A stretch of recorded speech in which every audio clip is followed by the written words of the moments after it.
Olá amigos, satisfação retornar para o estudo da lição, a lição de quinta-feira, dia 31/12. Vamos então encerrar o ano 31/12, final de 2020. E a lição de quinta-feira, dentro do contexto da lição número 1, a lição que fala sobre a crise de identidade, a lição que fala do profeta Isaías, que lutou tanto com o povo de Deus para que pudessem entender o amor divino por eles.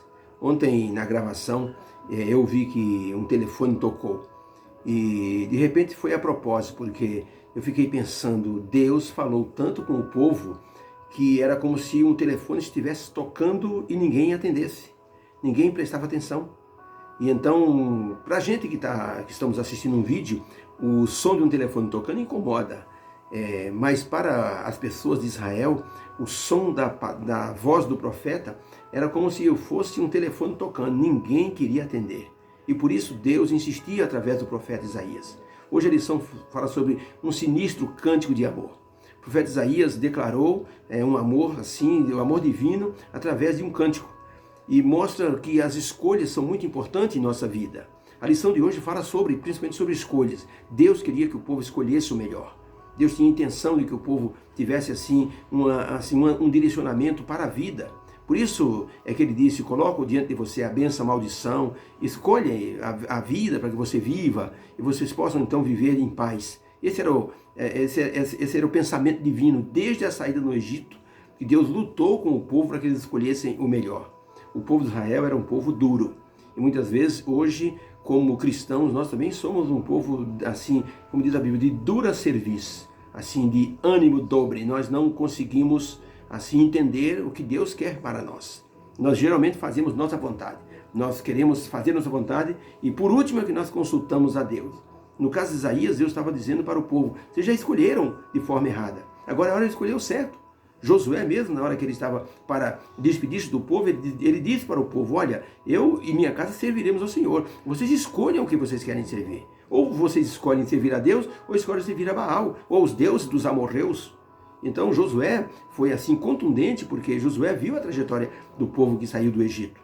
Por isso Deus agora, com o povo estabelecido na terra, mandou Isaías falar com o povo para que o povo pudesse fazer uma escolha definida. Nossas escolhas, elas definem o que é que Deus quer para nós, ou refletem o conceito divino de nos dar uma nova oportunidade e aproveitarmos essa oportunidade. Há pessoas que, logicamente, vivem bem espiritualmente, têm um direcionamento, são pessoas estabelecidas, mas tem aqueles que estão sempre caindo em pecado, estão sempre voltando aos pecados antigos. E o apóstolo Pedro chega a dizer que a pessoa que assim aceita Jesus e volta para o mundo é como que uma porca que volta a se lamear, ou um cachorro que volta a comer o seu vômito. Até expressões pesadas para definir essa escolha ou essas escolhas erradas, tá? Muitas vezes a gente escolhe uma coisa errada sem entender se está escolhendo de forma errada. Deus nos chama para a escolha certa.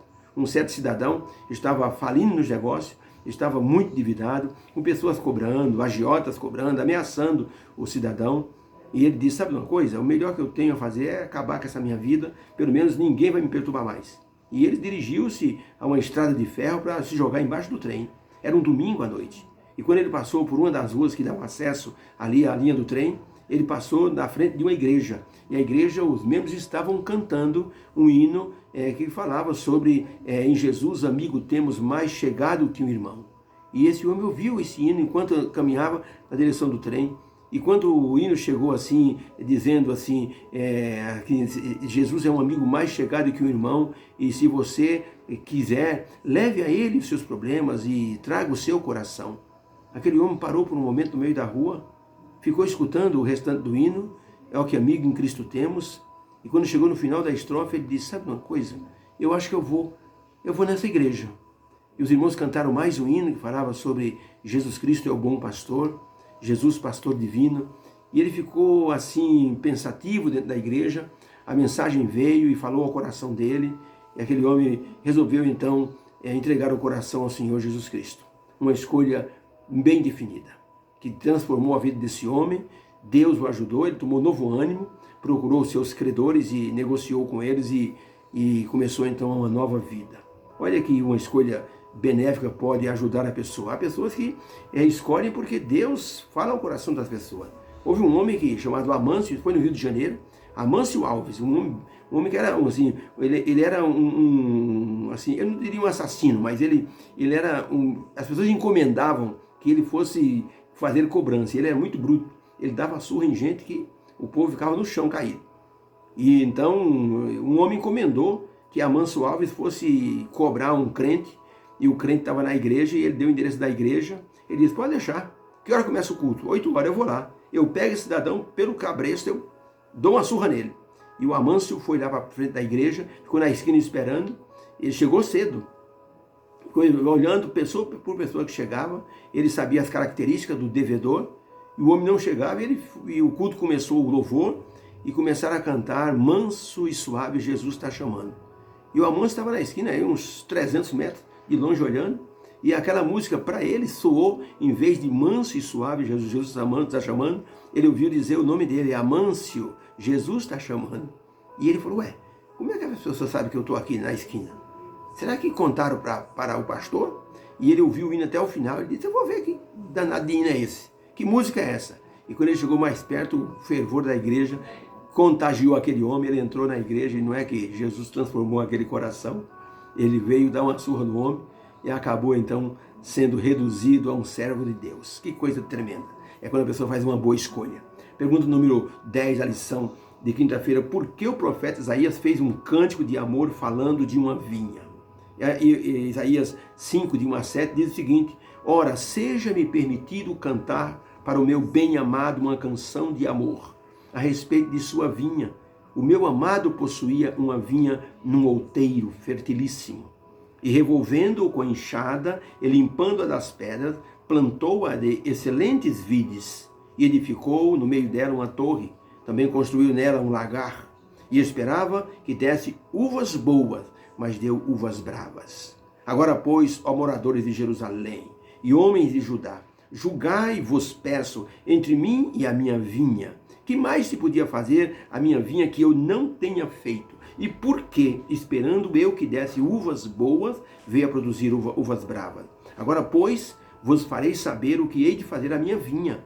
Eu tirarei dela a sua torre, e ela será devorada. Derrubarei a sua parede, e será pisada, e a tornarei em deserto. Não será podada nem cavada, mas crescerão nela sarças e espinheiros. E as nuvens darei ordens para que não derramem chuva sobre ela, pois a vinha do Senhor dos Exércitos é a casa de Israel, e os homens de Judá são a planta das suas delícias. E esperou que exercessem juízo, mas eis que aqui derramamento de sangue, injustiça, e eis aqui clamor. Deus estava fazendo um cântico de amor, relacionando a construção de uma vinha, um pé de uva, um local que desse uva, relacionando isso com Israel. Ele disse: eu esperava que desse uvas boas, mas deu uvas bravas. Nesse cântico de amor, Deus mostrou a história da sua paixão por Israel. E a solução era: a vinha seria destruída e até abandonada sem piedade. Essa vinha representava o rebelde povo de Israel. Lembra-se quando Jesus foi na figueira verde, bonita, e ele procurou frutos, figo, e não havia figo. Jesus então amaldiçoou a figueira e disse: nunca mais ninguém coma fruto de ti. E ele disse que a figueira secou, e os discípulos ficaram admirados. Jesus não fez isso apenas para assim dar um castigo para aquela figueira, mas ele fez isso para ilustrar como o povo de Israel, mesmo na época dele, estava um povo frio, insensível. Ele chegou a dizer: esse povo honra-me com os lábios, mas o seu coração está longe de mim. Deus, no tempo do profeta Isaías, amou o seu povo de forma plena, dedicada, constante. Mas houve, assim, uma resistência da parte do povo. Esse amor de Deus não foi correspondido. E a parábola da vinha, o cântico da vinha, expressa como Deus mostrava o seu sentimento mesmo diante da indiferença do povo. O povo não quis nada e Deus diz: eu plantei uma vinha, fiz tudo o que podia fazer, cerquei a vinha, coloquei uma torre, arei, podei, fiz tudo direitinho, mas as uvas que nasceram foram uvas bravas. Apesar de que aquilo que ele plantou tinha sido uma muda de uma uva perfeita. Pergunta número 11. Depois de admitir que havia feito de tudo para a vinha ser boa, qual foi o resultado da vinha. Isaías 5, verso 4 diz assim: que mais se podia fazer a minha vinha que eu não tenha feito? E porque eu, esperando que desse uvas boas, veio a produzir uvas bravas. Parece que Deus estava fazendo uma questão pessoal. Puxa, esse povo poderia ser melhor. Eu esperava que eles tivessem um comportamento melhor de tudo que eu fiz por eles. Deus está dando uma mensagem para nós nesse tempo, que a igreja hoje pode ser uma igreja que aparente ter piedade, mas pode estar faltando a centelha do amor nessa igreja que Deus chama de seu povo. Deus admitira que fizera tudo para que o povo fosse fiel, o povo fosse feliz, e os resultados foram totalmente negativos. A expressão mostra a paciência divina em conceder o seu perdão e dar nova oportunidade ao povo rebelde. O que mais desagrada a Deus é ter que usar a disciplina, o castigo, permitir as consequências das escolhas erradas.